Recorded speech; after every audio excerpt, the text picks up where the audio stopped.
সময় থেকে আমি ঘরে বসে বসে বোরই হয়ে থাকি, সারাদিন ধরে টিভি দেখি। কিন্তু আসল কাজটা বাকি রয়ে গেছে। কালকে আমি যাব হচ্ছে মেদিনীপুর। তো আজকে হচ্ছে বুধবার, কালকে হচ্ছে আমার বাবার জন্মদিন। তো জন্মদিনে কি করব মানে কোনো আমার এক্ষুনি বসে জাস্ট আইডিয়াটা এলো যে কি করা যায়, এমন কিছু করতে হবে যেটা ছোটোখাটো বাবাকে একটা ফটো অ্যালবামের মতো দেবো, মানে বাবা শুধু পাস ফটোগুলো থাকবে। তো বাবার সাথে যেহেতু আমার একটা ছবি তোলা ছিল, তো ওটা তো আমি এখন এই মুহূর্তে এই কম সময়ের মধ্যে আমি বের করতে পারবো না।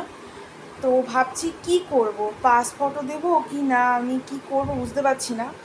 তো যেহেতু আমার কাছে এখন ফটো অ্যালবাম বানানো সম্ভব না, তো এই যে দেখো কাজটা, এই কাজটাকে খুলবো, এই সাইডগুলো সব পরিষ্কার করব, পরিষ্কার করে এটার উপরে আমি এটা ব্ল্যাক পেপার লাগিয়ে তার উপর বাবার ছোটো ছোটো পাসপোর্টগুলো যদি এখানে পাওয়া যায়, আমি জানি না, হয়তো জন্মদিনের পর বাবাকে হয়তো আমি এটা মানে এখানে সাজিয়ে রাখার জন্য করব, কিন্তু দেখা যাক। তো চলো, আপাতত এই অবধি ব্লগ, মানে কাজ থেকেও আমি কাজ করতে পারি না, আমার মাথায় নেই এগুলো, মানে এতটাই চাপে ছিলাম, ভীষণ চাপে ছিলাম, আর কি বলবো, আর কিচ্ছু বলার নেই।